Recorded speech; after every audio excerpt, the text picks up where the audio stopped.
Hey, everybody. Great to see you. In fact, it is awesome to see you today on this episode of what? Of our third session of Psychiatric Sunday. So welcome. We have a good one for you today. In fact, I think we got a great one for you today. Totally epic. Um, just want to say hello to everybody out there in the chat. Great to see you. It's been a great week. Took a little time off this week to sort of consolidate, do some research, study, and slow down a little bit of the shows. Needed a little breather, actually, but we're back and we're ready to rock and roll. And we got some great stuff coming up for you. So awesome to see you. Everyone in the chat, Ruby, Cub Dodge. Let me see who else is out there. Let's acknowledge some of my peeps out there. We got May Brussel. We got Kay Schreiber. We got Giacomo Grosso. We got Moed. We got Gary Persephone. The gang's all here. Dave Moth. Nikos Moss. So really great to see you. And of course, thank you so much. I mean, you guys are giving us your most precious resource, which is your time and attention. And of course, we really appreciate it out there. And of course, we're not going to let you down. We're going to bring you the most cutting edge, factual Son of Sam research as we possibly can using what? Using primary sources. Okay. So, today's show is going to be a multi-topic show, but we are going to look into David Berkowitz's Occult Bondage and Deliverance. So I don't know that I can do this by myself. In fact, I know I can't do this by myself. In fact, I really need the support and help from my good friend and co-producer, Eric Galati. So on that note, I think I'm going to bring the man in himself. Well, you all know this following gentleman, and I know you all love the following gentleman. May I present to you the one, the only Eric Galati. Yes, and the one and only Manny Grossman. And, it's likewise. Since I'm I couldn't do this without you. Well, that's the beautiful thing about partnerships and working with friends and making friends and, having a positive show where people actually want to join in and take part in it and participate. And of course, we've built up a movement, not just a show, Eric. We've built up an entire movement this last year and a half. And a catalyst to making people do other research. I agree. I am not going to, of course, take credit for all this Queen's DA because I can't. I didn't do the FOIA research and I didn't do the work. But there's certain little tells on that Queen's DA site that makes me think that we were, in fact, the catalyst. I'm not saying I'm saying the work that we all did, because the guy makes sure to put in some little passive aggressive digs against us in the about page. He writes, "I'm not a podcaster and I don't run a subscription-based service." It's funny, Eric, because everyone got so angry at me for starting a subscription service last year. But think about what the Son of Sam world got for the money that they spent. Each one of you on average probably spent about what, $27? And what'd you get? You got all sorts of new research into Son of Sam that never would have happened otherwise. That's And right. in fact, we have changed the entire paradigm and we've been the catalyst for a lot of excellent research into Son of Sam by other podcasters as well. So the influence is huge. We're gaining in power every day and strength, and we're really enjoying it because, well, quite frankly, there's nowhere else to go if you want this type of information. We got a lock on it. We got the great guests, and they ain't going anywhere. So, Eric, welcome. Yes, and I'm going to start off with something that's not part of the discussion, but I want everybody out there to think, even if those of you see this as a replay. The Son of Sam law, in these letters, as we've noted, Manny, there's so much about making money from books. Berkowitz's family made money. His sister-in-law, Wishgarden, made money. His mother, who I learned lives on Lincoln Boulevard in Long Beach near here, made money from an article. There was, it was big time. But this is 1979. And the thing that I query is this. I have a reason for asking this, but I want people to think. Why was the Son of Sam law passed in 1977 It was passed in 77. That's what I found. I even went to a doctor's of jurisprudence, but it might have been early 78. But this is what I'm curious about.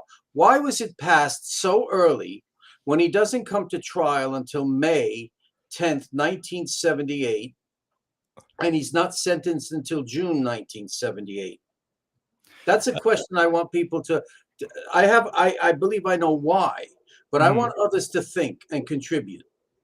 Yeah, I mean, I don't have any clue why. I have no idea of the New York politics at the time or who was running But they call everything. it Son of Sam about Right. publishing. Right. I guess they figured that this was such a sensational case that this cat was gonna try to make money off of it. And listen, reading these, we started this psychiatric Sunday thinking that most of these letters that were in these psychiatry files were his insights into his own psychology.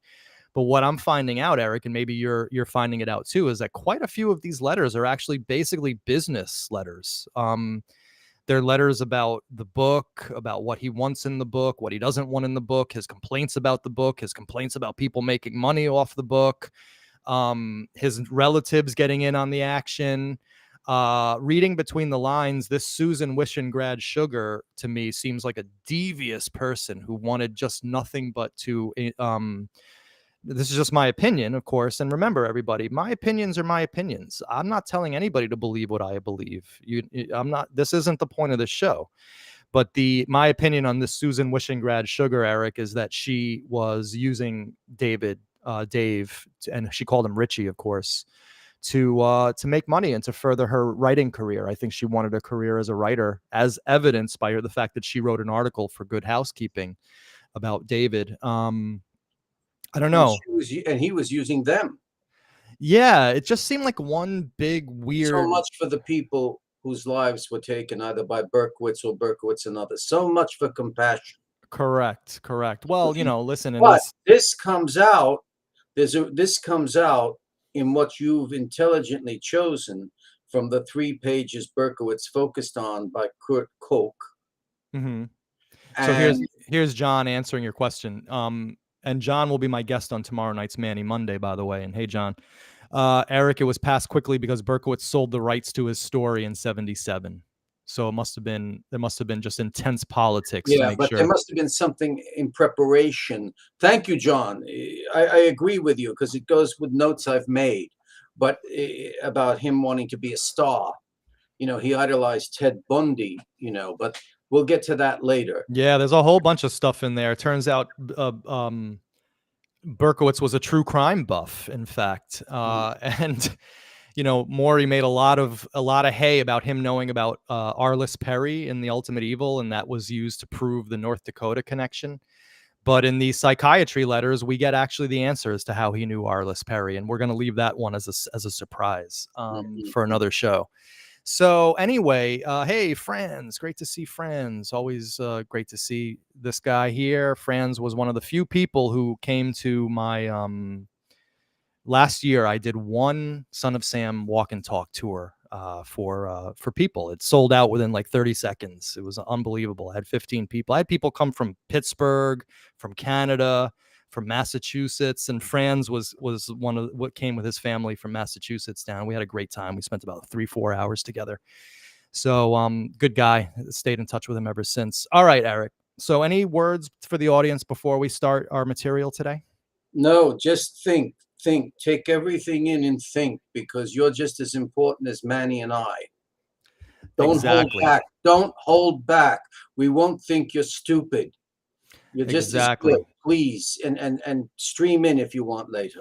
Oh, I freely admit, Eric, that this psychology stuff I need help on because I can analyze stuff to a point, but I don't have the mind for this. So I definitely need the audience's help. Oh, this guy's very clever. He knows what he wants. This guy is centered. I agree. He's centered. He's like, Elmer Gantry was a character Sinclair Lewis wrote of in the 1920s of a fake preacher, like these televangelists. Right. Burt Lancaster played him. You should see the film. They sell this to people. They sell themselves based upon God and the devil and everything else. Berkowitz was an excellent publicist and he had an excellent mind for show business. I know it sounds weird to say. But if you read a lot of his stuff about the book and wanting to portray himself, he's extremely adept at self-promotion, at public relations. I mean, this guy's unbelievable. It makes you wonder, like, what a waste of a life, right? And of course, the lives that he took. But what a waste of a life, because Berkowitz, under different circumstances, who knows? Maybe with his real parents, I don't know. Maybe with different adoptive parents, I don't know. But I think Berkowitz, under a different circumstance, we probably wouldn't have heard about him. He probably would have been one of these people that melts into society, but he probably would have been productive and actually a decent productive member of society if it had gone a different way, I think. And you know, you that's got to of be course pretty strong reading some of these letters, because it's really off-putting, the sex thing. Right. And we'll get to it. You know, what his father, if you listen to his father's tape, and his father's obsessed with money and selling things. Now, this is Nat or Kleinman? Nat. He never knew Kleinman. All right. Anyway, we're getting a little too far afield, Eric. Okay. Let's center it, and let's think. Speaking of centering, Psychiatric Sunday, Berkowitz's Occult Bondage and Deliverance. Okay, so of course, well, what is this show about today? Well, it's primarily about a book called Occult Bondage and Deliverance that, well, Berkowitz himself, in this letter of March 20th, 1979, which we actually read on our first Manny Psychiatric Sunday. So we're not going to read the whole thing, but he tells Abrahamsen here, right? He's writing to Dr. Abrahamsen. He's writing about the books that he read, where he got all his ideas about demons from. And it says here, perhaps the best book you could possibly read to understand my situation would be Occult Bondage and Deliverance by Kurt Koch, PhD. This book is published by Kriegel, blah, blah, blah. Kurt Koch is a Christian counselor, and the second half of the book is written by Dr. Alfred Lechler, a counselor who has dealt with many people who claim to be possessed. Dr. Lechler is not a religious nut, but a professional. In his chapter called Neurosis or the Demonic, the subject of pseudo-possession is brought up. Pages 181 to 183 fit me exactly, right down to the T. You must read this book. By the way, this is echoes of the Son of Sam letter right here. Do you see that, Eric? Yes. You must read this book. Right? Definitely. You must. But what I must. want to know is, when did he start this occult literary reading? This is a good question. In fact, when did he start it? Did he read this in jail? Did he read it before? He wrote the letters. That's a fantastic question. And actually, I think, from just gleaning in my own intuition, again, nothing but my own intuition, I think he read this book before the arrest. I think Berkowitz was actually very well read. I mean, this is a book. I don't have it in front of me. It's over there. Maybe I'll get it when you're talking. I'll just turn off the camera and go pick it up. It makes no sense to me, this book. I mean, I can't follow this. It's gobbledygook to me in this book. But for Berkowitz to like read through this and understand that it was talking about him, it also shows a lot of intelligence on this guy's part, in my opinion. But here's why I think that he read the book before the arrest. And in fact, this book was extremely influential to him. Because if you look at the cover of this book, well, there's symbols of the Son of Sam right there. You know, Maury Terry had David Berkowitz and his accomplices copy Eliphas Levy's Goetic Pacts of Black Circle and Magic Evocations, or whatever the book was. And the picture does sort of look a little bit like the Son of Sam symbol, but here I see more. I don't know about you, Eric. Maybe this is just my imagination, but I'm seeing the crossed X's here. Okay. Just like we see here. I'm seeing the male sign. I'm seeing the male sign. I'm seeing this sign here, which is when we did our shows with Craig in the old days, he talked about this symbol here, right? We're seeing an arrow. Okay. Arrow right there. All under these X's and with all this stuff around it. So in my opinion, you know, circles, here's circles, right? In my opinion, Berkowitz was influenced by this book to write his symbol. And that's just my opinion. You guys can take it or leave it. No, I think it all influenced him. He collages everything together. Exactly. He puts everything together, and that's why people could easily think that he was a part of the process church of the final judgment, who puts Christ and Satan together. He puts everything together, you see. Right, exactly. He makes amalgamations of drawings that he sees. And, Maury Terry made a big deal about how he drew the Son of Sam symbol differently for the Craig is Craig letter. I no longer see that big a deal. I mean, he probably didn't even remember what he had written on the previous one and just drew another one, and that was that. And plus, I did a show that he actually wrote 2 of those Craig is Craig letters. So that was another real interesting anomaly with that whole thing. Maybe I'll repost that live stream up. But let's read the appropriate passages of the book for the audience, and let's see, what David Berkowitz read himself and told David Abrahamsen, his psychiatrist, this is what fit him to a T. Yeah, you read, and I'll stop with the sentence I've underlined and tell you what I gather from it. Please. We'll do it that way? Please. Definitely. All right. So what we've done, guys, is I have culled out and scanned pages 181 to 183, and we're just going to read them for you, and we're going to go through this together and see if it makes sense. It really only starts here with the also. That's where it kind of starts. And that's what I underlined, that sentence. Okay. Also, and you just stop me wherever, Eric, okay? Yeah, stop after disastrous results. You got it. Also included among the hysterical neuroses is an imaginary form of possession, which, if confused with a genuine case of possession, can lead to disastrous results. Right. And so what I say is that he's attempting to exonerate his demonic writings as a hoax by way of his reading of Kurt Koch's book and the author's explanation of imaginary possession, which gives disastrous results, which are eventually his slaying of both humans and canine, namely persons and dogs. Right, exactly. He plays with his own mind. It's like somebody who takes drugs, believing they're going to have a mystical experience like St. Francis or whomever. He induced himself into this. It seems like it for sure.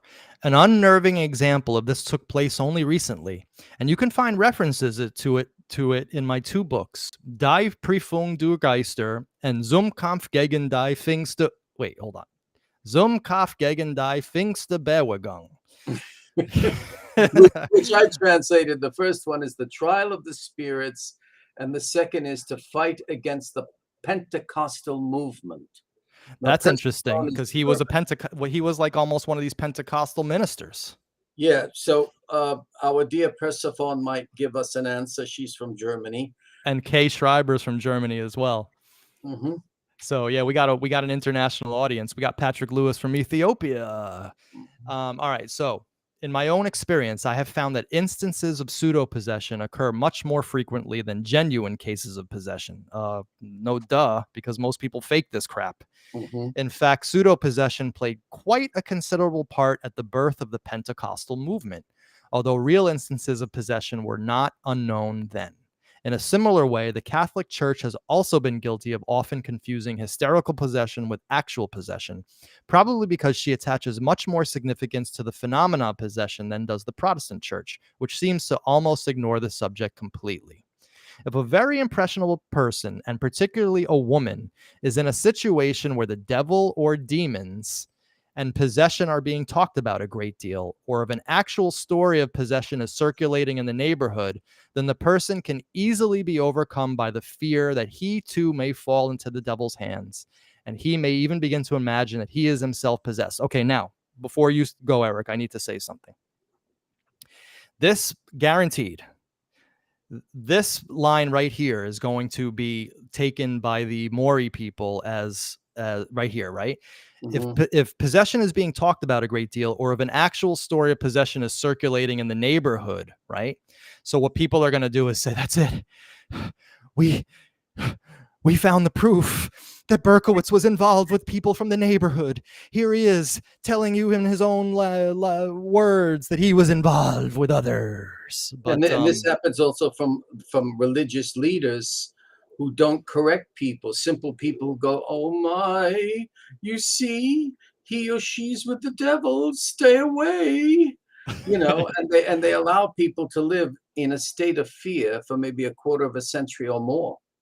Right, exactly. So anyway, so this guy, so on the other hand, a person may become, I Yeah, think that's where it begins. this is where it really This is what I begins. underlined. On the other hand, up until actually possessed, then I'll comment. On the other hand, a person may become the victim of an unconscious desire to be possessed in order to draw attention to himself and obtain the sympathy of his fellows. This may even involve him in subscribing himself to the devil as a kind of game, whereby using his imagination and acting ability, he will quite often successfully try to convince those around him that he is actually possessed. He may Yeah, okay, go this ahead. brings to my mind a question. It brings forth the question of his decision to be able to plan his murders efficiently.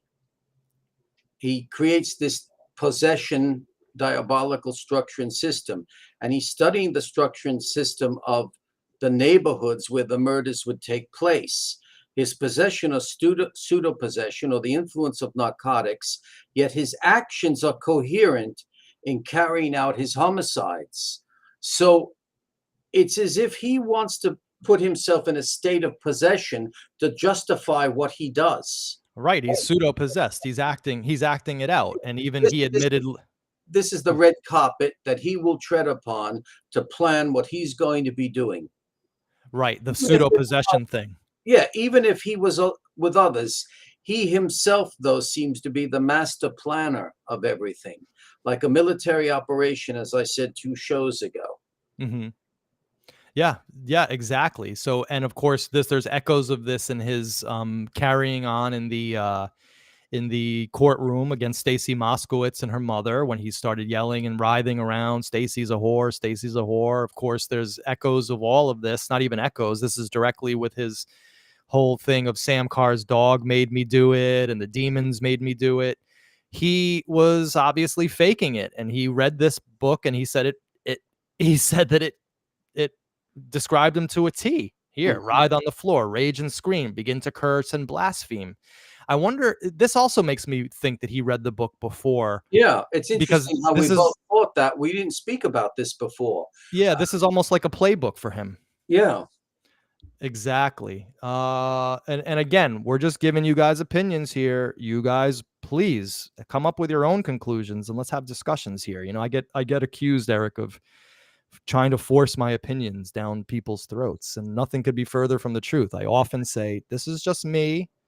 If you don't agree, change the channel, or, you know, let's discuss. Let's reason together. People, stream in later. We want you to speak. Exactly. All right. He may begin to curse and blaspheme and even start pouring scorn on the Christian faith and generally act as if as the very devil himself were living within him. So that's very much like Berkowitz right there. If any attempt is made at exorcism and he is asked why the demons have entered him or what their names are and how many there are and when they will leave and so on, he will give answers corresponding to what he imagines real demons would say in the circumstances. Usually it becomes quite obvious what his intentions are. For example, he may tell the exorcist to stop attempting to drive the demons out, or he may, on the other hand, predict the exact date the spirits will depart, or allow the, quote, demon to speak about his fear of judgment and damnation. Yet all the time he speaks, his tone of voice will remain exactly the same as that which is characteristic of him in normal life, just like Berkowitz. After a sustained time of prayer, the patient may suddenly begin to cough in a peculiar way, which is meant to indicate that the demon is now being driven out. This type of behavior can be very contagious amongst a group of suggestible people. Not surprisingly, then, it is not unusual to find that one such sufferer can often spark off a whole epidemic of pseudo-possession. So this does sound like Berkowitz. He spoke normally. If you listen to the tapes of his interrogation, right after his arrest, he sounded perfectly normal. I mean, he was saying, yeah, Sam Carr told me to do it. Yeah, the dog. It's not really a dog. It's 6,000 years. He was following the playbook of this book. What do you think, Eric? Definitely. He's definitely following the playbook of this. This is for me, this is his foundation, his intellectual foundation, where he can coalesce and put everything together, as I said, to act coherently in carrying out what would be carried out. Correct. Exactly. So, and it puts forth a question. If there were others involved, because let me just quickly say, we all jumped up and hit the ceiling when we heard Patrick O'Shaughnessy speak of a yellow Volkswagen on the Manny Monday. No, Yeah, no. When we heard Gary Hanley speak of the yellow Gary Volkswagen, Hanley also. Yeah, Gary because Hanley. O'Shaughnessy said he didn't have one. Oh, right, right. That's right. Thank you. It brings forth that maybe Berkowitz was kind of the intellectual of the group to go forward in planning this. Yeah. He was somebody that was like their commander. I don't think he was a patsy. It's funny that you say that, because now what you're saying is if he worked with other people, it seems like Berkowitz, rather than being a follower, was actually the military executor and precision planner of this, which Yeah. makes sense when you read his psychiatry letters. And we're going to start getting into that next week with how I did it, guys. We've been working on why I did it. We're going to start getting into how I did it a little taste of it today, and then we're going to segue that into next week. I'm not a snob, but if you listen to their voices, they don't look like the type of people who would intellectualize about all of this. No, but Berkowitz does. And Yeah, because Berkowitz, in a later letter, which we might cover, he says, I'd much rather read Alistair. This is in 1979. I'd right. much rather read Alistair Crowley than St. John. How I wish I could have the Satanic Bible and rip to pieces the New Testament. This guy is very, very intelligent. I have a totally different look about Berkowitz now. I mean, this guy really, and my human side, right? My humanity really grieves for the guy of what his life could have been. This is a person that actually might have been able to provide good for humanity rather than bad. Because if he was the head of the music industry, he might have been one of those who robbed you of all your rights as a musician.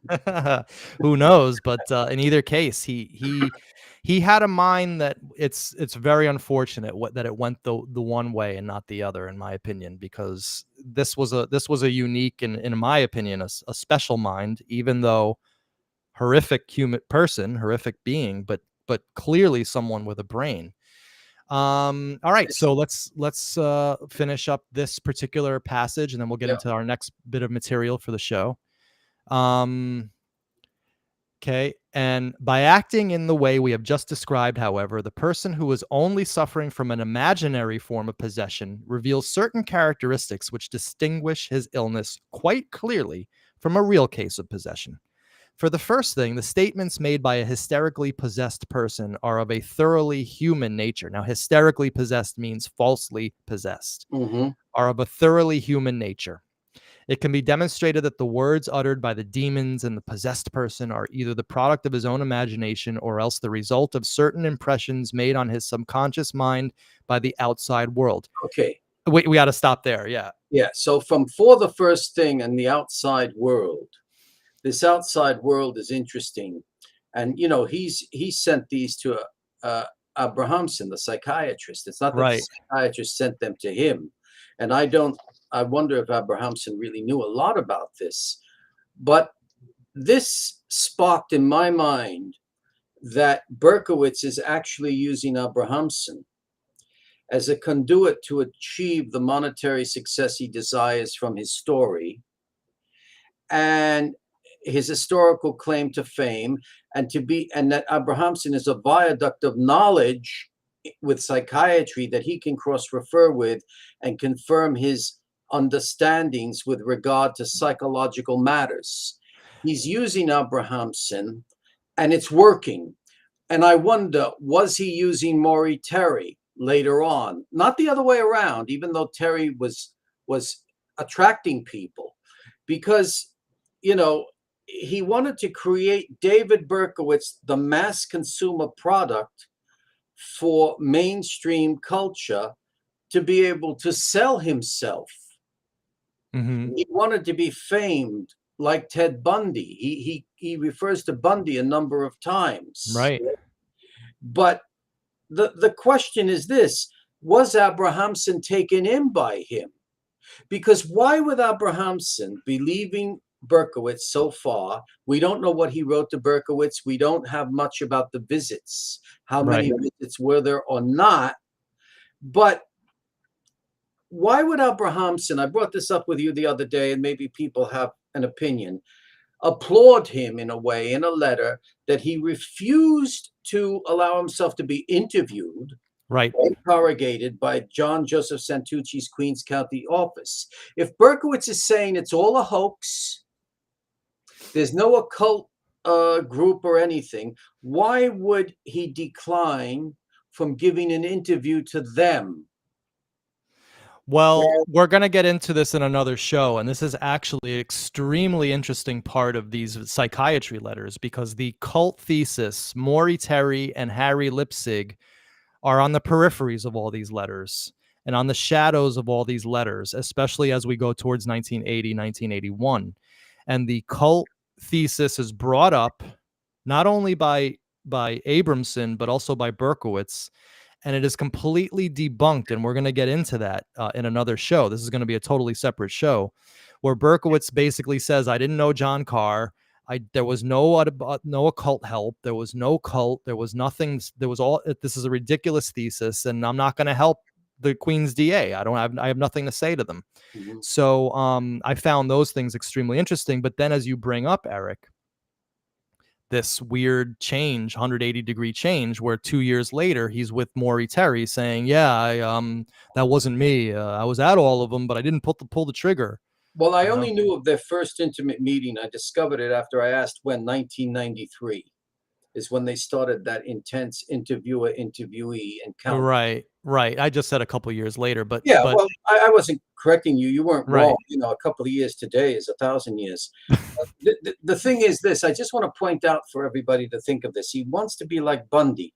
So I was looking at Bundy, and I was thinking of the Son of Sam law being rushed through, but called Son of Sam. Mm-hmm. And I was saying, but wait a minute, Bundy, in my opinion, definitely acted on his own. And Bundy acted from Oregon to Washington to California, Colorado. He was itinerant, like a Mhm. preacher, but killing people everywhere. Berkowitz was centered in New York City, 3 counties of New York City.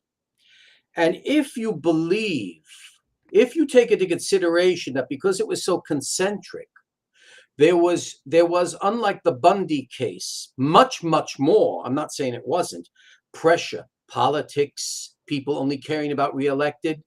The people will rebel if we don't do something about this. The police commissioner, all the powers that be, plus those making money from it in the mass media. Mm-hmm. This was great for magazines and newspapers before he was even caught. Right. Rupert Murdoch built his entire empire on this crap. Even if Berkowitz is with others, they said, look, I don't care, arrest this guy, arrest someone. And they got this one person, Berkowitz, and they put forth the narrative. He was the only one. He says he's the only one. Berkowitz is actually more similar, although there are differences, to Albert DeSalvo and the Boston Strangler. And the Irish-American lady years later did profound research, the Boston Stranglers. F. Lee Bailey, he worked only in the Boston area, the city and surrounding Boston area, concentric. So there is proof DeSalvo did not do many of those murders. There were other stranglers. So the way they play Pontius Pilate is put all the blame on him and get this over with. And they can easily cover up in the mass media murders, you know. Oh, absolutely. They never talk about it. So that's where that's where, of course, then that's the point I come to here. He's feeding Abrahamsen, and Abrahamsen, maybe, I don't know, is he intellectualizing and saying, oh, I have such an interesting case here, not knowing that he's being fed? Because he does say, I want your book to be a success.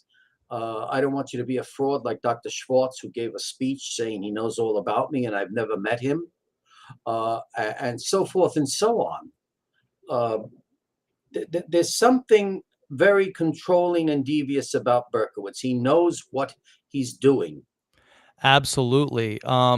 Totally. And he writes that a lot in his letters, and which we'll get into, of course, on future shows, about how his smile is devious and he loves his face because he can fool people into thinking that he's good when he isn't, and how he loves attention and he wants to be doted on.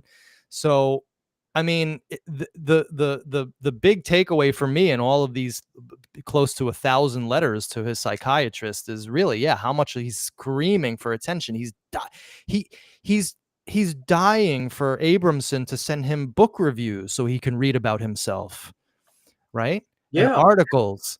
So yeah, and so your question, of course, then about Maury Terry, and let's read Lily's comment. Maury Terry and DB fed each other, and DB liked and still likes to manipulate people in situations.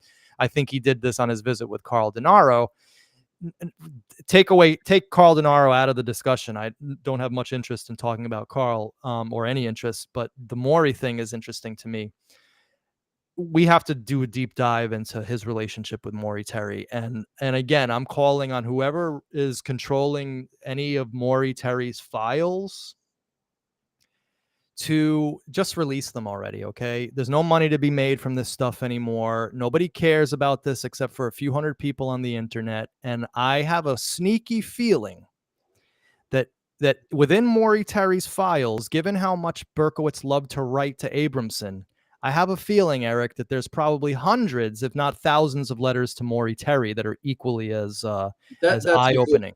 That's a good point. And as a lady, she lives in the Midwest, said to me, do you think Maury Terry gave everything to Josh Zeman? I have no clue because I'm not privy to any of those discussions. Yeah, but it's a rhetorical question. In other words, whether Zeman has them or somebody has them, please release those Maury Terry letters. We're not out to make if they exist. Again, I'm just assuming that they exist because I'm making an educated guess, okay, as a Son of Sam researcher, that Berkowitz probably wrote to Maury Terry just as much as he wrote to Abrahamsen. And I bet you the letters are probably just as revealing as well, not only into Berkowitz's mindset, but into this whole codependency that him and Maury were creating, which clearly was based on a bunch of, in my opinion, a bunch of bullshit. So, and they both knew it, because how can Berkowitz go from writing all this stuff to 5 years later saying that he was part of a cult? Anyway, I'm getting pissed off. We got to move on with this. Eric, any other words about let's finish this. Let's finish this first, so we don't make it. We coalesce the thought of Koch. Okay, so similarly, if the patient in his detailed monologue or in his animated conversation with the counselor fails to speak in a foreign language in which he is not fluent, the likelihood of pseudo-possession is greatly increased. Finally, if the person appears to be quite normal and happy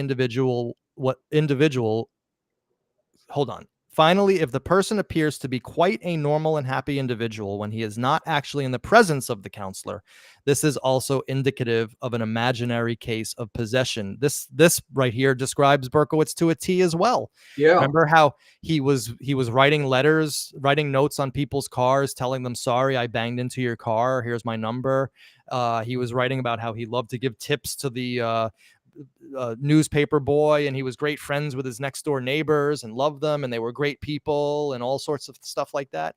So here he is saying, if a person is quite normal and happy when he is not actually in the presence of the counselor, I know in the presence of a counselor, but I'm kind of extending that out to the wider world.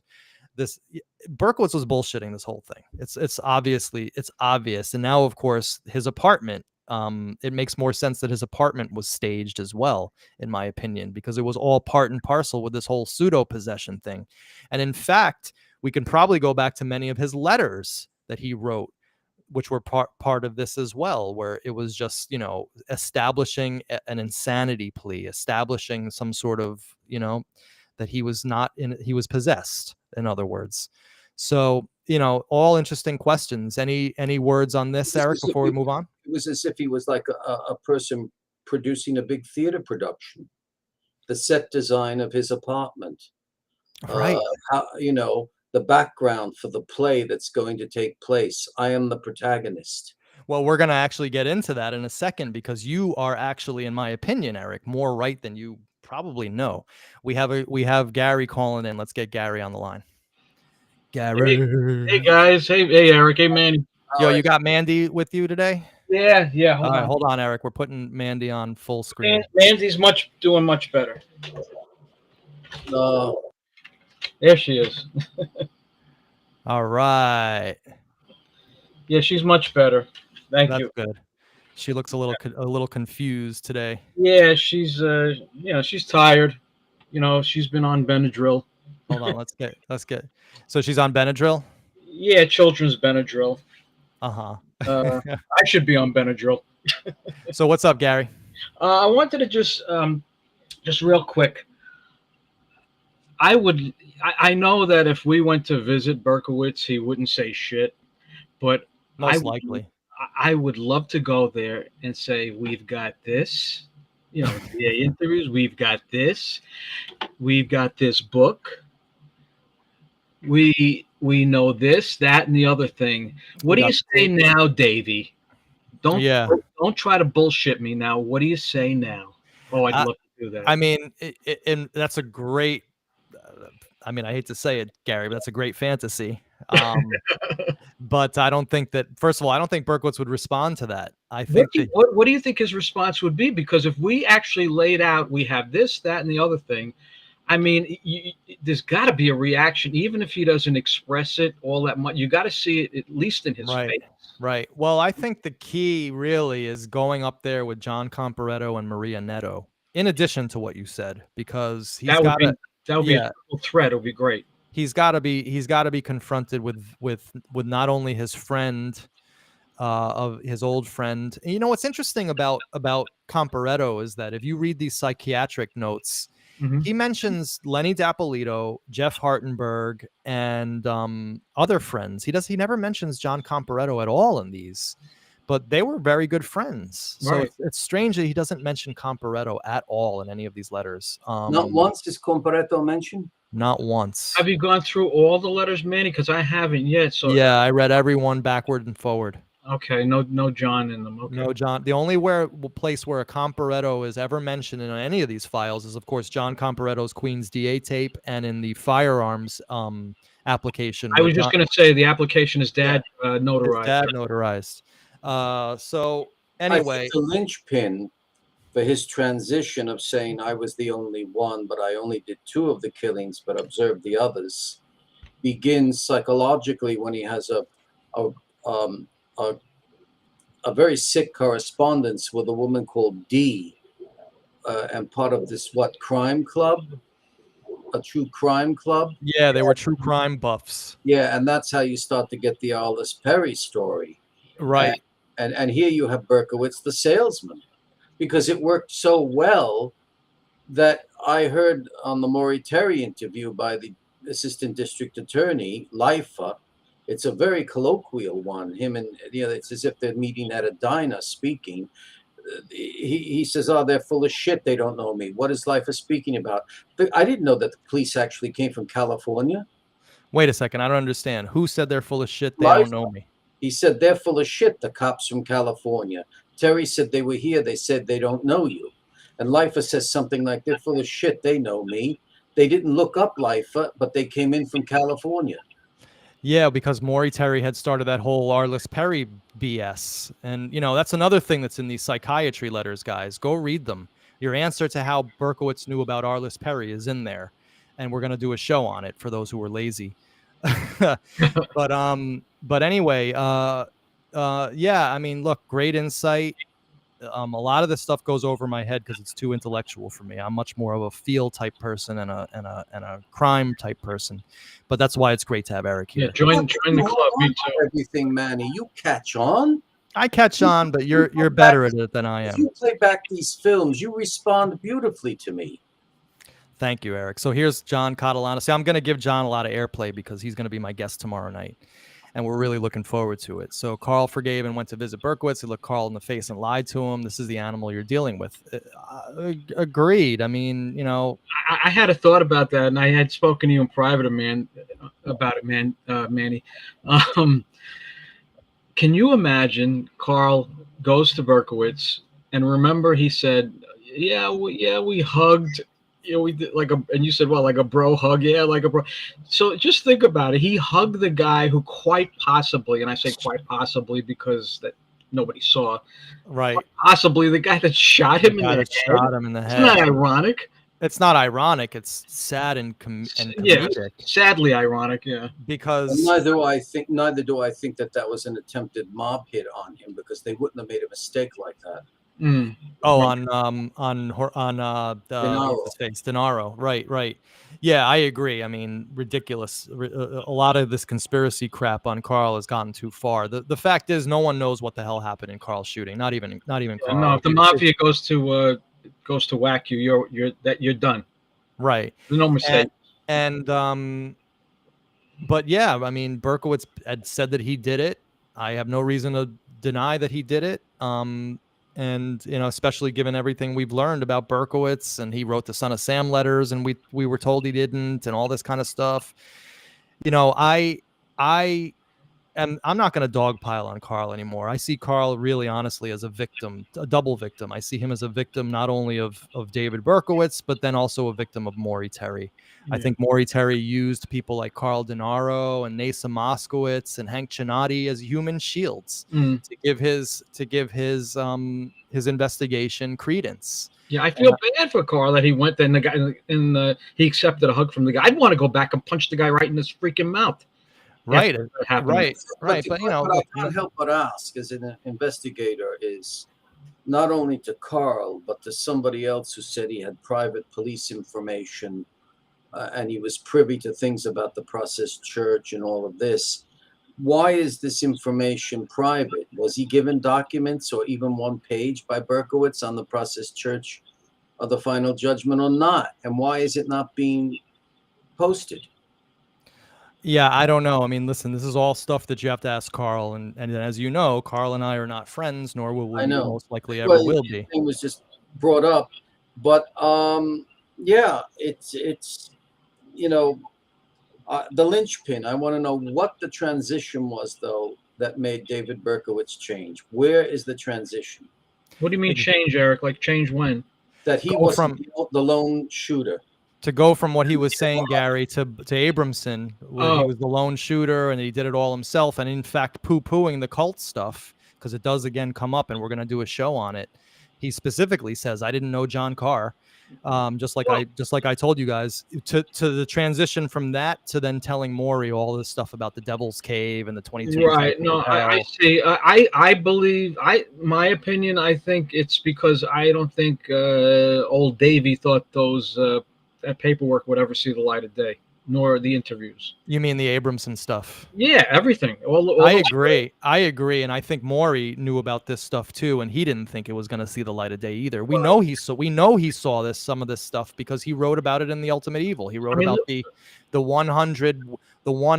satanic cult that has been established for quite some time letter. Right, which was part of the whole list of delusional letters, but Maury had culled that out to make it seem like there was a cult involved. Right, look how long it took for us to see the stuff. Took us 40 years, right? And listen, without the work of whoever got this Queen's DA stuff, we would all be done right now because my video series would have died a natural death due to lack of information. It was already going that way, actually. One of the reasons I stopped doing work, in addition to being backstabbed by my former crew and all the other negativity and not wanting to be a leader anymore of this weird subscription service that I didn't even really want to get started in the first place. Locals. Right, locals. I totally forgot where I was going with that. Maybe I'll. I forgot where I sometimes I do that. I start going off on this tangent and I forget my original point. Join the club. Anyway, yeah, I'm gonna be 50 next May, so that's what it is. But hey, you know what I've just discovered in health, because I'm into my health. I really am, and I'm into juicing, holistic foods, and Yes, and this is just gonna be a very quick aside. I have lately become obsessed with juicing raw turmeric, raw ginger, and cantaloupe. Those three together: turmeric, ginger, and cantaloupe. The best combination. Oh my God! Anti-inflammatory. All that stuff it's some of the best stuff on earth. Right. Exactly. Anyway, all right, Garrett. So listen, great call. Thank you so much. All right, good to see you guys. We'll see you on the next one. God bless little Mindy. All right, thank you. Mandy. Thanks. Mandy. All right, bye-bye. Say hello to Mandy for me. See you, Gar. We'll talk later. I want to make one point. Yes. This is all one-dimensional. We don't have the writings of Abrahamsen. Exactly. Although we should get his book, although I think his book is kind of... it's edited. It's and it's also very expensive. So anyway, it was funny because this is kind of a retread in a way, and I'll explain why, because that didn't make any sense. But we were working with in our previous iteration as real-time true crime. And Matt, I see you in there. We're gonna get to you in a second, Matt. Okay. Let me just write Matt a note. Matt, one sec. Mute your YouTube. Okay. What was I talking about before? You about your second iteration. Something took place because I said that we only have a one-dimensional view psychiatrically. We don't have the writings of Abrahamsen. Oh, right. I was working with a detective who I'll just name now because he's retired. His name was Detective Geiss, Geiss, of the Yonkers Police Department. Great guy. Okay, he was the head of the major cold case squad in YPD. And he was the person who came down to Untermeyer Park the day after I alerted the police to the cross on the tree. When I got in touch with the police on cross on the tree, it was Geiss who came and met me the next morning at Untermeyer Park. I showed him the cross on the tree. He's also the individual who's in front of the Nettos, who in the video on the Nettos that was trying to get the bullets out of the siding. He got into this heavy, Eric. And we had meetings, and we would talk about this. And he came to a meeting up at John Rinciari's house. He brought with him the Abrahamsen book, okay? And this was many months ago, maybe last January, when we were all still convinced that there was a cult involved and that Berkowitz had help, and there was 22 people. Geiss sat there, this detective, right? This cold case detective, veteran, this major veteran of the Yonkers Police Department. He goes, "You guys, he did it all himself. It's all in these Abrahamsen notes." And we were like, "Nah, you're full of shit. You can't believe that, can you? Nah, no way." It turns out that Geiss was onto something, I think, and he had that Abrahamsen book, and he was telling us all 8 months ago, you're all full of shit. You're barking up the wrong tree. This guy did it himself. And so Geiss, and he was a guy too that believed in the ultimate evil as well. So, when the serious heavy duty law enforcement starts going against the narrative due to new evidence, that's when you got to start taking notice. But anyway, Eric, let's get Matt in here. This is a new caller. Never met this gentleman before. You got to start taking. Matt, how are you? Let's get Matt situated. Hello, Matt. Caller. Matt, do me a favor and please mute your YouTube. Can you hear me? Yes, please mute your YouTube. Can you hear me? Yes, please mute your YouTube and pay attention to us here because there's a delay. Okay. There we go. I Hey, have Matt. one question for you, Manny. Uh-oh. My question is, your friend, you remember the crazy friend that you used to work with, who you said without any hesitation, The usher, said, yes. I used to hang out with Berkey and Wheaties. Yes. Was that, what do you think that was? And the other thing was, that's what I wanted to ask you. Oh, right. Yeah, the caveman. The caveman said that he saw Carr and Berkey together buying drugs in the park. That's all I wanted to ask you about. Correct. Very good. We'll leave Matt. We'll leave you on while we answer that. So these are great questions, and this is a perfect example of why I always said that I was a pinball being thrown back and forth in Yonkers, going through all these different stories and trying to make sense of it all, bringing it to you guys, of course, in real time, and then the analysis started. Now, that Usher guy in 2003, I took very seriously. Okay, it turned out that the Usher guy came back into the picture in 2020. I was working with a gentleman. You guys may all remember him. His name started with an N. I'm not going to name him because I don't want to give the guy any attention. But I told N the Usher's real name. Okay, this was about a year ago. And N said to me, "Oh my God, this guy's one of my best friends." I was like, "No, you're lying." Oh, I'm lying? Yeah, right. Okay, he called up the guy. Okay, I remember the guy's name. He got him on the phone. Those two had a meeting about Son of Sam. N had this guy, the Usher guy, come down to his house, and he recorded it. It's on tape. And the Usher guy said some things that were extremely disturbing to me. Okay, N asked him, "Hey, did you know about the ultimate evil?" And the guy goes, "I didn't have to read that book." Right? the implication that he knew what was in there. But then when we brought up my allegations from 2003, he remembered all that. And he said, oh, I just lied to that guy. I was just telling him what he wanted to hear. He was just a young kid. He came at me with all this stuff about John Carr, and I was just trolling him. I didn't know them. I didn't know anything. My cousin lived right by the Carr house, so we knew the Carrs. We knew about them. He denied ever saying that the guy was Wheaties, even though he told me straight up that John Carr was Wheaties.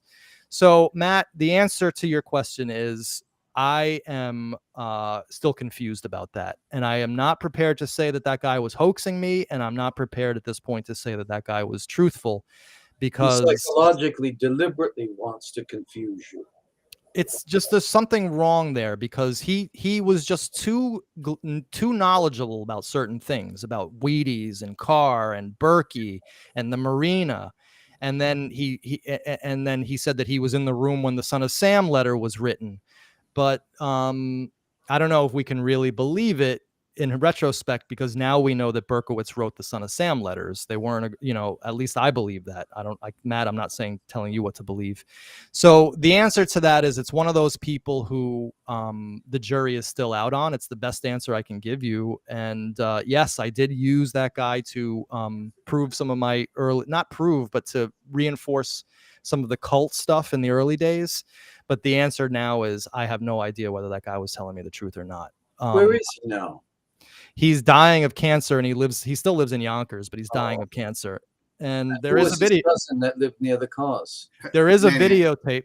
Sorry, 1 second, Matt. There is an audio tape of this guy talking. So, he has been located and he has been confronted, but he denied everything in 2020. He was also the same guy who told me that Carr was living in New Hampshire as well. Matt, I'm sorry. Go ahead. And Caveman, I got to get to your Caveman, but Matt, you had a question? Matt? I think Matt. Yeah. Manny, I had one more question, and I'll let you go. We love your show. Thank you. Have you ever heard the story about David Berkowitz getting a sexually transmitted disease from a prostitute he was hooking up with? The only time I ever heard of Berkowitz doing anything sexual was with Comparetto and the condom. And then there was a second story told to me by Geis, the detective that I just told you guys about. He said that he had gotten a tip in the early 90s about Berkowitz at Untermeyer Park, that there was a witness, this woman called Morning Star. Okay, that's the only name that I have, Morning Star. And I even got her number, and she didn't answer the phone. But Morning Star had had told a story about how she was abducted and taken to Untermeyer Park in '76, and she was gang raped in the park. And one of the assailants was David Berkowitz, and she was forced to orally copulate David Berkowitz. And she talked about his hygiene and all this stuff. So Geis actually followed up on that. He sent Berkowitz a letter asking him about that. Berkowitz wrote back to him saying, I have no recollection of that. I can't answer that. But that recollection. Right. But that answer did come up. True. No recollection. Right. Exactly. But that story did come up. Okay. Now, we don't know how true it is, but these were the stories going around Yonkers. And this is, of course, why it gets really, really, this is the downfall, of course, of first-person oral testimony, is that you can get a lot of false stories as well. Metropolitan legends. But it is quite, Matt, I don't know if you have the psychiatric letters. It's quite off-putting. He actually meticulously describes in a few words what he does with prostitutes in Korea. And yeah, he's thinking he's with the prostitutes, but he's thinking, I think he cross refers to women he knew back in New York that he'd want to be with. That's about the only thing, his own pen to paper where he speaks of it. Right. Wasn't there a STD scare with the girl on the roof that John Comparetto told him about? I'm not remembering that one correctly or not. Remember, Comparetto gave him no. Comparetto said that he had poked holes in the condom, and that's what Berkowitz was so scared of. As a joke, he had poked holes in the condom, and he freaked out after. Correct. Comparetto told him the joke. We gotta get Comparetto. We gotta get Lenny Dapolito. We gotta get Jeff Hartenberg. I mean, these guys have got to come on again. I mean, Comparetto's already been on, and we're in contact with each other all the time. But I want Dapolito and I want Hartenberg on. Matt, let me quickly answer your caveman question, and then we'll let you go if you don't mind. Caveman, I'm another one of these guys like the Usher that I'm very confused about. I believe he was telling us the truth in some regards. I believe he was lying through his teeth now in some regards. And I can't make heads or tails of it. I can't say for sure whether he was telling the truth about seeing Carr and Berkey together. But if he did, maybe it was more indicative of this whole drug connection that we're all positing now, that Carr was Berkey's drug dealer as opposed to a partner in crime. Again, we're all speculating. I have no clue because I was not there. This is the only thing we can do is speculate. So Matt, any final words before we let you go, my friend? I think Matt's on delay. He's listening on YouTube. Matt? Well, listen, Manny, thank you so much for doing your series. I never read The Ultimate Evil, and the only reason I got hooked on to you was because I watched the Netflix thing, and then I went on YouTube to find Son of Sam, and I found your series, and I found it early, like you had already done only one video, and I have watched you through the course. And let me say, man, you're awesome, and you need to do a movie. Once this all shakes out, you need a movie and you need a soundtrack.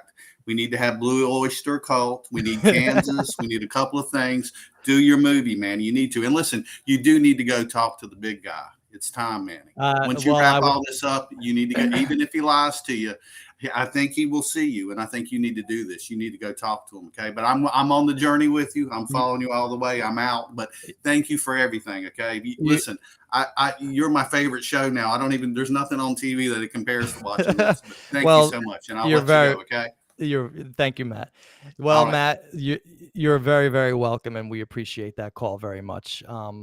Thank you so much for calling in today. And it's those kind of calls that really, really make this very, very much worth it for me. And so I'm very humbled, very touched by that. And thank you very much. Much appreciated. And make sure you call back next time. Okay.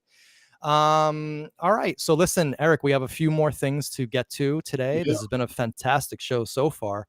But so we did the Occult Bondage and Deliverance. So we talked about this whole thing of pseudo-possession, and the outside world, right? Means outside of normal mystical. Also, he takes LSD. It's the counterculture. With pseudo-possession goes pseudo-mysticism. Right, exactly. And so one of the things, though, that I thought was tied into this was of course, the apartment staging, which I believe was staged. I don't think it would have taken him any more than 25 minutes to stage that apartment. According to Mike Lorenzo, he could have done it in 20 minutes, half an hour. I think this ties in with the pseudo-possession again, because he was using his apartment to make him to seal the deal to the public that he was crazy, right? That he was possessed. So he says something very interesting in these three little paragraphs here on the letter of June 29th, 1979. People don't understand that what the writing on the wall of my apartment was about. Actually, no demons told me to write that stuff. It wasn't dictated to me either. I got the idea from reading a detective magazine about convicted killer William Heyrans. He wrote on the wall of one of his victims' apartments, "For heaven's sakes, catch me before I kill more. I cannot control myself." The magazine showed photographs on the writing, and like mine, it was in a strange, eerie style. He also left a note at the crime scene of one of his victims. Heyrans' crimes took place in Chicago's in the 40s. He was sentenced to, okay, we don't need the rest of that. Anyway, I looked up Heyrans, and check this out, guys. Whoa. Holy cow. Mm-hmm. He was right. Yeah. This looks just like Berkowitz's damn apartment, down to the T. Yeah. Down to the plants, down to the lamp, down to the bed. And then look at the writing. It's almost exactly like it. Yeah. It's amazing how many of these people leave messages either on mirrors or walls who commit these crimes. But what this shows exactly, but what this shows, of course, is total sanity, right? He staged this apartment according to this William Herines, which is documented. It looks exactly like it, and he says in this letter that he copied William Herines. So how do we have that then going to Maury Terry's thesis, which is that a group of people helped him do this. He didn't write these things on his wall. It wasn't even in his handwriting. Wheat Carb drew the stuff on the wall, according to Maury Terry, and all his friends cleared out his apartment to keep it. And the cult did all this. You can see right here, that this Maury Terry stuff is complete garbage. All we needed to do, in my opinion, is listen to Berkowitz. And how come Maury didn't write this in the book? That another theory was that he copied William Herines. How come he left this out? I think that this is much more evidence of anything. Did he have access to all of this, though? Good question. I don't know. But still, if Berkowitz knew about this, how come Maury Terry didn't? It also shows, of course, that Berkowitz was a true crime buff, which is going to become important, guys, when we talk about Arliss Perry, because Berkowitz did not find out about Arliss Perry through the way that you think he found out about Arliss Perry, which is through the cult in North Dakota. He found out about Arliss Perry through a detective magazine that a friend sent him in prison. And that's where he starts to begin to be the all-knowing, all-knowing person who can say, I know who the perpetrator is of Arliss Perry. Exactly. But this is really, really interesting stuff here. And this is the first time I had ever seen this William Herines, or even heard of it. You know what's frightening? What?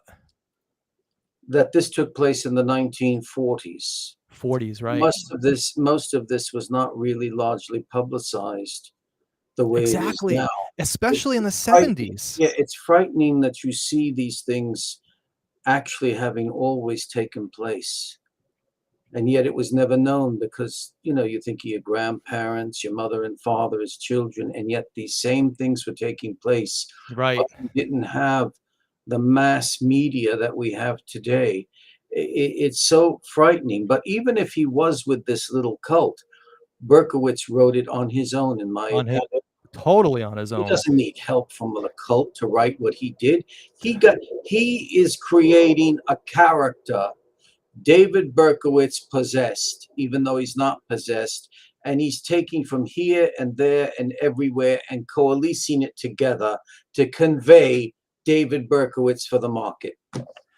Exactly. I mean, in fact, it is quite genius, in my opinion, what Berkowitz did to make all this stuff, surround himself with all this stuff. So we have May Brussel is saying Herines didn't do it. Here we May, that's going to be a topic for another podcaster. Oh God. I'm not getting into that one. I'm not going down that road, my friend. We might as well do a show that Billy the Kid was a British agent. But, Ray J brings up a very important point here, right? Weren't detective mags a pretty big market back then? Yes, they were huge. And Eric, I have to ask, what was the effect of these detective magazines in creating killers and perverts? Yes, there is that theory that back then, not only in America, but elsewhere, there was this fear that reporting crime influenced crime. If you look at a lot of those detective magazines from back in the day, they conflate and mix, and they don't even do it subtly. They mix sex and murder. Oh, yes. There's always women on the cover with scantily clad with the murderer there, and the headlines are all titillating. That had to have an effect on minds of kids in the 50s and 60s. And I wonder how many sex murderers and perverts those detectives books created. I remember how shocking it was for me in the early 1960s. There was a fellow who had Famous Monsters magazine, where sometimes he would have the great American horror film pictures of Bela Lugosi, Boris Karloff, Frankenstein, Dracula, the Wolfman. Mhm. but there would be a large array of horror, murder novels. Right. And there was something for me as a little boy looking at it so horrific about seeing, you first realize a beautiful woman. They always have the woman maybe in a nightgown, a slip, or panties and bra. Right. And of course, as a little boy who's a male, you see it and, oh, you know, you're innocent, beautiful, a woman. But then the horrific thing of a guy with a cape slicing the throat. Right. Well, she's naked and There's something about using the sexual allurement to attract people to have an interest in human slaughter. you know, this brings up, of course, the question about, did Berkowitz as a kid read detective magazines? We have no indication of that whatsoever so far. I haven't, you know, I've read these letters. I got no indication that his, but still, he obviously didn't need that influence in his life. But, and maybe he did read them. We don't know. But absolutely, there was something sick about these true crime pulp, as what's his face, Paul Hart before said they called them pulp novels or pulp fiction. Yeah, Right. not to be confused with the film noir, you know, which is, right. you know, that's a different genre, in my opinion. This is something quite, I think maybe the catalyst in the English-speaking world could have been the Jack the Ripper case. Right. So I think Gary, we got to all now suspect Gary. Gary had all that stuff. So Gary, I'm sending Lorenzo to come interview you. All right. So we got 2 more little letters to go through, and I want to carry on with the show. A great show so far, Eric. Thank you so much. And thank you. So this is another one of these letters that is interesting into the psychological insight of Berkowitz, analyzing himself. And here he goes. Dr. Abrahamsen, 11/12/79. I felt the need to talk to you about something that I found very comical. Mrs. Mills, she was the psychiatrist at Attica, showed me a piece of paper which was kind of a bulletin from the South Beach Psychiatric Center on Staten Island. Hold on. He mentioned Staten Island. Robert de Grimston lived on Staten Island. The Staten Island connection. This is proof. The process was involved. Okay. All right. So Staten Island, the message that Dr. Daniel Schwartz was going to give a lecture on my case. How nonsensical. What does he know? I couldn't help but laugh over this. Obviously, all he will be doing is attempting to defend his professional opinion and defend his conclusions by presenting a one-sided view, his view. It's a shame that something like this could happen and that professional doctors of the mental health field could actually sit down and listen to this unqualified individual. Hopefully, he shall not succeed in convincing others that his professional opinion of paranoia is correct. For another matter, I've been reading this book on psychiatry and I've noticed something interesting. Among the signs of troubles which parents must be out the lookout for are cruelty to animals, excessive aggressiveness, temper tantrums, feelings of parental deprivation, lying, arson, petty stealing, violent acts, loneliness, withdrawal, exposure to parental sex, recurrent fantasies of revenge or omnipotence, excessive truancy, unable to cope with frustration, self-destructiveness, accident proneness, psychosomatic illness, and spelling errors. These listed items are the danger signs that a parent must watch out for in his or her child. Should any of these signs be present, then the parent should get counseling for his offspring. I mean, when 2 or more signs are present. Dr. Abrahamsen, I couldn't believe what I was seeing. I, in my childhood, didn't show 2 signs. I didn't show 3 signs, nor 4. I showed every single one of these. My goodness, was I a wreck in my childhood or what? Every sign here from A to S occurred in my youth. Let me make it clear that I don't blame my adoptive parents for this. They seriously tried to help me by sending me to a child psychologist, but I avoided all her questions and I refused to be open with her. This was my immature way back then. So here he is saying that he had all of these as children, which is interesting. He has a very good, now whether he's telling the truth or not, we don't know.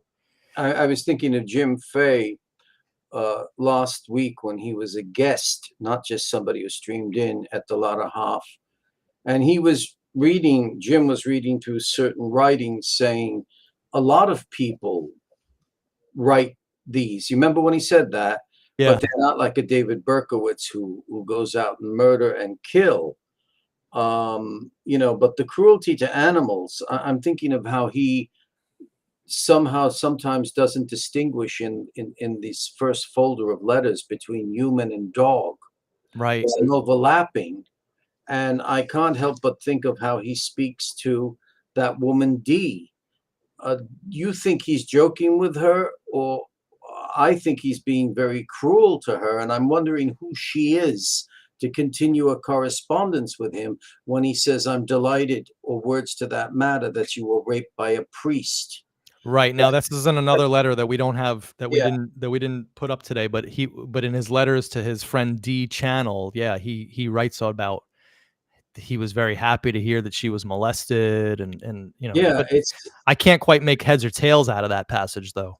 no, Channel is her name, Chanel, I believe so. because he's frightened at the moment of people not knowing her last name. He's protective, just like he's adamant that Lenny Doppolito's address should not be known. Right, exactly.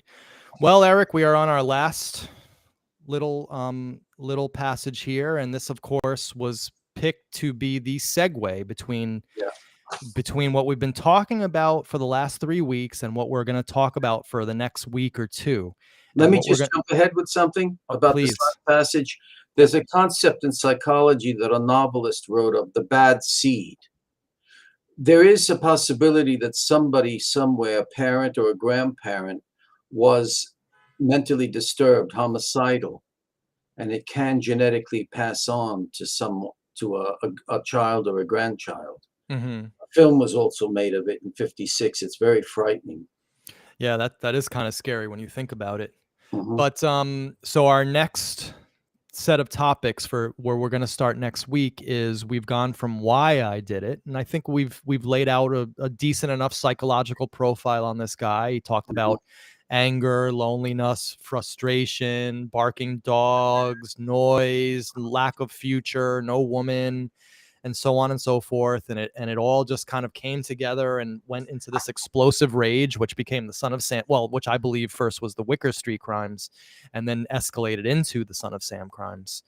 But we're going to start transitioning from why I did it to how I did it. And there's a lot in these letters where he talks about exactly what he did in every shooting.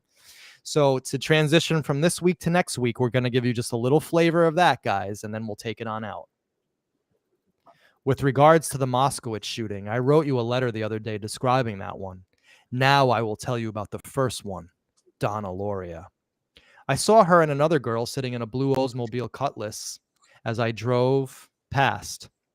I parked about 2 very short blocks away on a side street.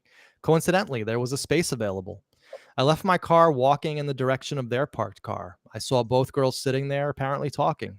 I circled the car at a distance like an animal stalking its prey. Cautiously, I was watching for movement from other people in the street. However, there was none. Then, from behind me and on a sidewalk, I approached the car, took my revolver out of a paper bag, and stopped parallel to their vehicle. I faced Donna, aimed my gun in the general direction, and fired all 5 rounds very rapidly. I saw the glass breaking into small slivers. The horn started sounding loudly, and then I ran full speed in the direction of my car. I stopped running within 50 feet of the car. Then I started walking briskly to it. I got in, then drove off. I aroused no attention. I didn't know I had killed her until I had read the Post the following afternoon. The shooting took place at about 1 a.m. I went straight home and went to bed. I got up early the next day to go to work at the cab company in the same neighborhood, Pelham Bay Park. I was at work promptly at 6:45. That day I made out better than usual in both tips and fares. I made it my point to go to work so I wouldn't arouse any suspicion. But who would have suspected me anyway? I didn't know the victims. So there's a lot in there. And you know what else makes I start to question? He knew how to shoot well. He was in the military. Yeah, he was a marksman. I'm not so sure he was like the greatest sniper of all time, but he knew how to shoot. Absolutely, he knew how to shoot. So sometimes he writes about being nervous and shaking when he shoots. Right. That of course could be because it's outside of a normal battlefield or whatever, however you put it, a shooting range. Right. But yeah, I mean, he's laying it down. He's giving all the, I mean, we're going to have to start comparing this to the confessions and the police reports. But I have a feeling that we're going to start seeing a lot of similarities between what he writes about the crimes and what we're going to see in the police reports, which of course lends credence to my new thesis, which is the old thesis that Berkowitz acted alone. Although I have to say, Eric, you and I had a discussion about this, and I think it's okay to let this out of the bag. Yeah, let it out. Everything should be out. We want people to contribute. Right. I should say, now coming back a little bit into not into the cult fold, but into the Berkowitz had help fold. And the two things caused me to change my mind. The first was Gary Hanley saying that Patrick O'Shaughnessy had a yellow Volkswagen. That was a haunting moment in my life, Eric. And I think you noticed how I'm going to tell everybody, if you haven't seen last week's Manny Monday, part 2, the Patrick O'Shaughnessy audio tape, you must watch it. All 4 of Manny and Jim Fay. I almost wanted to say, Jim, are you all right? And he's a strong man, but it hit him. Your eyes, Rinchardi was frozen, and it's almost as if the room became darker where Hanley was sitting.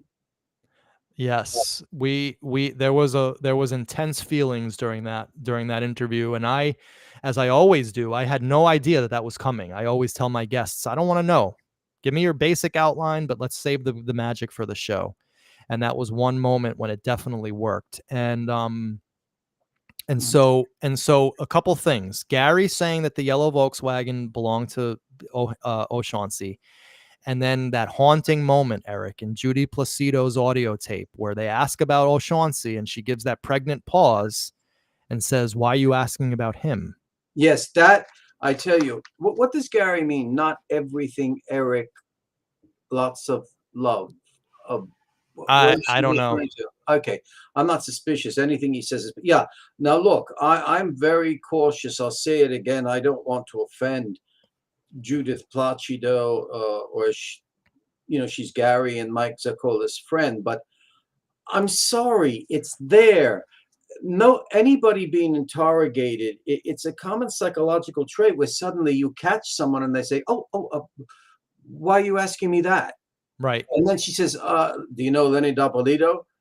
Yes, his name sounds familiar. And then what I missed in thinking about those answers she gives to, I think it's Life or Bird, I listened to it again following a transcript, and she says, subsequent to this, I knew these police, it was like a social gathering, who were involved in the Berkowitz case.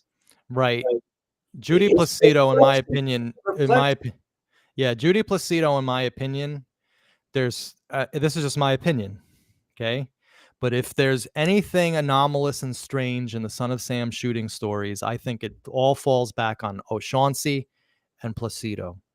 And Placido, of course, lived on Wickham Street, which is too close to Wicker in pronunciation and spelling for my comfort. Okay, which indicates that maybe she was actually chosen for whatever happened to her.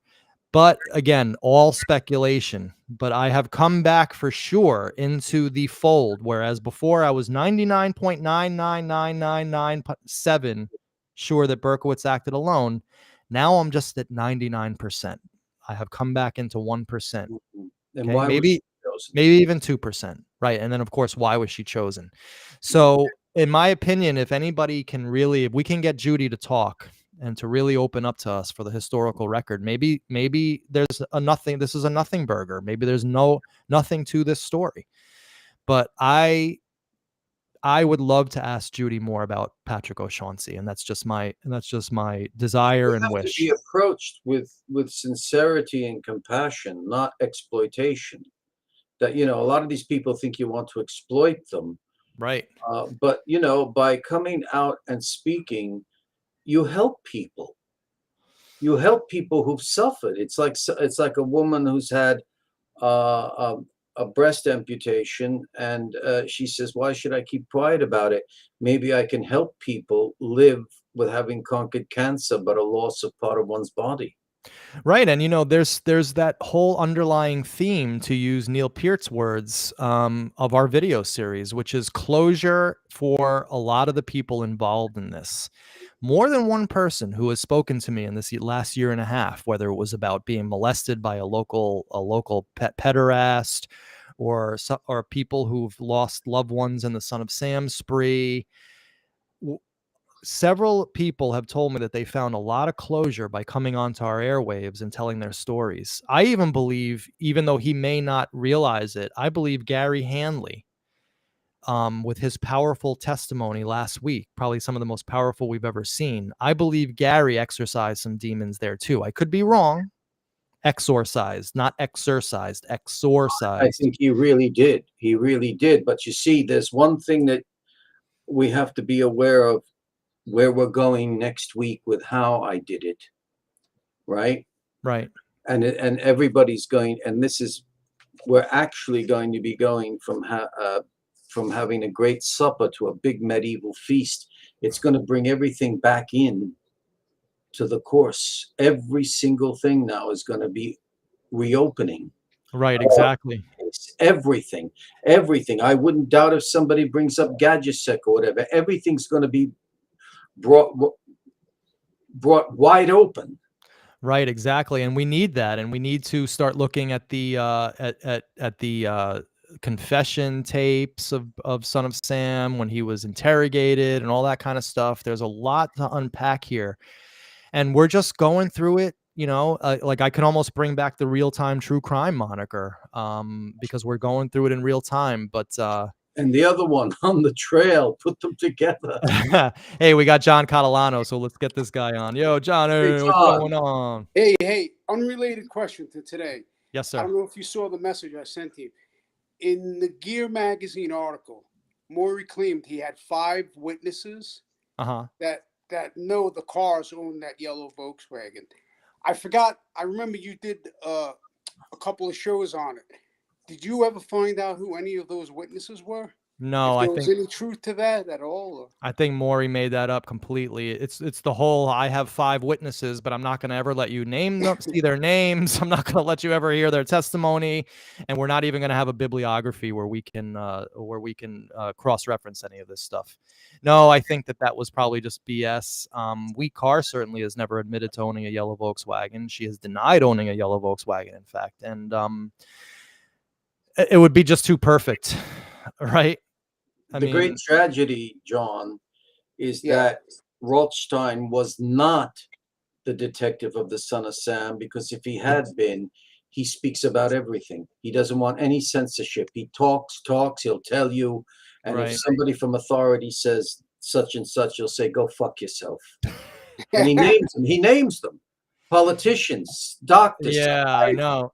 So, John, I'm looking forward to tomorrow's show. Yes. It's going to be a good one for everyone out there. John and I are going to be analyzing the Mr. Barlow tape. We're going to be looking at the passages from The Ultimate Evil about the Voskerichian shooting, comparing that with Mr. Barlow's testimony, and of course, looking at the interrogation of Berkowitz about that as well. So it's going to be a very action-packed show with John and I. First time John has ever co-hosted with me, so we're really looking forward to that. He's been a friend and a fan of the show basically ever since we started. And you gave, in fact, John, wasn't it you who gave us originally the police report from August 6th about Berkowitz looking at finding Wheat Carr at looking for Wheat Carr at the bar? I believe you gave me that first. Could be wrong. Could be wrong. I'm not sure. I just remember I remember you emailing me many times during the first year and giving me a lot of good information or some good information or giving me information. I remember speaking to you about the Gadjusek situation before you had You were the one that gave me the Gadjusek stuff. It wasn't you were the one that gave me the Kevin Murphy redacted stuff, which led us into this whole other area of research, which, you started by doing that. You started Gadjusek. That's John. He started Gadjusek. No.